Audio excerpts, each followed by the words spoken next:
नमस्कार दोस्तों, BSc IPF की इस श्रृंखला में आज हम बात करेंगे एम कैप संज्ञा से जुड़े अलग अलग म्यूचुअल फंड्स के बारे में।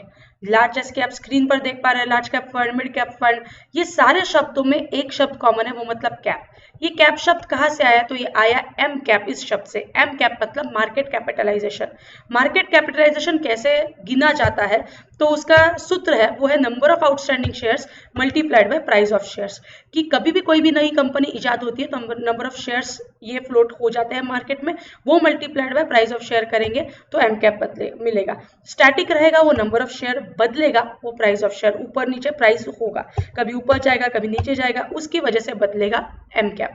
तो ये जो एम कैप है मार्केट में, यदि थोड़ा सा हमको ब्यौरा देखना है कि कौन से कंपनी का एम कैप कितना है, जब भी कभी मार्केट बढ़ता है तो हम ऐसी खबर सुनते हैं कि मार्केट में इतने लाख करोड़ का फायदा हुआ, इतने लाख करोड़ का नुकसान हुआ, तो वो नॉशनल लॉस होता है। यहाँ देख सकते हैं कि एसबीआई का जो एम कैप है वो लगभग 1,60,000 करोड़ का है। एचडीएफसी का उसके 3 गुना बड़ा, मतलब 4,83,000 करोड़ का। ये सारे फिगर्स करोड़ में है। फिर रिलायंस एसबीआई के लगभग 5 गुना बड़ा, लगभग 8,98,00,000 करोड़, मतलब 9 लाख करोड़ के पास रिलायंस है। सारे मार्केट, सारे कंपनियों को इकट्ठा करें तो हमारा इंडियन इक्विटी मार्केट, ये इंडियन इक्विटी मार्केट का पूरा एम कैप है वो है लगभग 108 लाख करोड़। प्रगत राष्ट्रों के साथ यदि हमें तुलना करनी है और अमेरिका के कुछ कंपनियों के बारे में चर्चा करनी है तो ओरेकल का जो एम कैप है वो 12 लाख करोड़, रिलायंस से 1.5 गुना बड़ा। फेसबुक है 38 लाख करोड़, 9 और 38 4 गुना बड़ा, 9 4 जा 36, 4 गुना बड़ा फेसबुक है रिलायंस के मार्केट कैप की तुलना में। अल्फाबेट जो पहले गूगल था 63 लाख करोड़, अमेजॉन ये 86 लाख करोड़, और एप्पल, ये आपको फिगर नहीं दिख रहा है वीडियो की वजह से, ये है 89 लाख करोड़। ये एप्पल और अमेजॉन, इन दोनों को इकट्ठा कर लो तो हमारे इंडियन इक्विटी मार्केट से लगभग 1.5 गुना होंगे या उससे थोड़ा सा ज्यादा। ये समझ में आता है कि अभी भी हमारे देश को और कितना प्रगत होना या और कितना दूर जाना बाकी है। मार्केट्स और कितने ऊपर जाएंगे, आज के तारीख में तो ये सवाल नहीं आता। अब हम सोच रहे कि मार्केट कितना टूटेगा, लेकिन मार्केट और कितना ऊपर जाएंगे, तो ये एक सिनारियो समझने के लिए आंकड़े हमने देखे। अब ये तो हमने समझ लिया कि एम कैप क्या होता है, लेकिन ये कैप शब्द से कुछ म्यूचुअल फंड्स में निवेश करने के प्रावधान है। लार्ज कैप, मिड कैप, ये सारे फंड्स एक सामान्य निवेशक को क्या क्या उपलब्धियां दिलाकर देंगे, इसके बारे में हम आगे देखेंगे।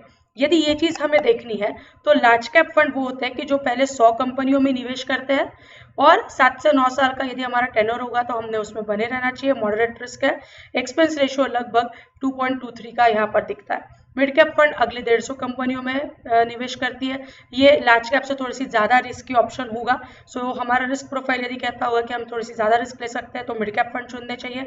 मिड एंड लार्ज कैप का जो कॉम्बिनेशन होगा, पहली 100 और फिर 150, ऐसी 250 कंपनियां में अपना पैसा निवेश होगा। 5 से 7 साल यहाँ पर कम से कम बने रहना चाहिए।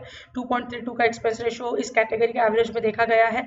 ये लार्ज कैप से थोड़ी सी ज्यादा रिस्क यहाँ पर होगी। स्मॉल कैप ये एकदम हाई होंगे। एक चीज समझनी है कि लार्ज कैप जो स्टॉक्स होते हैं वो थोड़े से कम रिस्की होते हैं, लेकिन जो स्मॉल कंपनीज होती है उसमें बढ़ने की या आगे बढ़ने की या मल्टीफोल्ड्स में रिटर्न्स देने की क्षमता ये स्मॉल कैप फंड्स में या फिर स्मॉल कंपनीज में ज्यादा होती है। तो हमारा रिस्क प्रोफाइलिंग के हिसाब से हम चुने कि हमें कहाँ जाना है।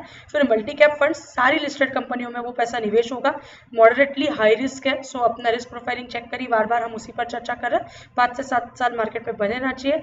यूजुअल हमारे कंपनी के, हमारे फंड में लो स्टैंडर्ड डेविएशन होना चाहिए, कंपैरेटिवली लो बीटा होना चाहिए, शार्प्स रेशियो ज्यादा होना चाहिए, एक्सपेंस रेशियो कम होना चाहिए, और इक्विटी होल्डिंग कितना है, कैश इन हैंड कितना है, ये सारी चीजों के बारे में एक बार हमने देखकर फिर हमने हमारा फंड चुनना चाहिए। एक थंब रूल की हाई रिस्क जब होती है तो हाई रिटर्न्स भी होते हैं। तो हमारे रिस्क लेने की क्षमता ज्यादा होगी तो ज्यादा रिटर्न्स भी मिलेंगे, लेकिन रिस्क यदि कम ले सकते हैं तो हमारे रिटर्न्स भी उस हिसाब से कम होंगे। इस सारी चीजों के बारे में सोचकर एक निवेशक ने निवेश करना चाहिए। आपको हमारे सत्र पसंद आ रहे हैं, इसके लिए बहुत बहुत धन्यवाद। कमेंट सेक्शन में अपना नाम और ईमेल एड्रेस जरूर लिखिएगा।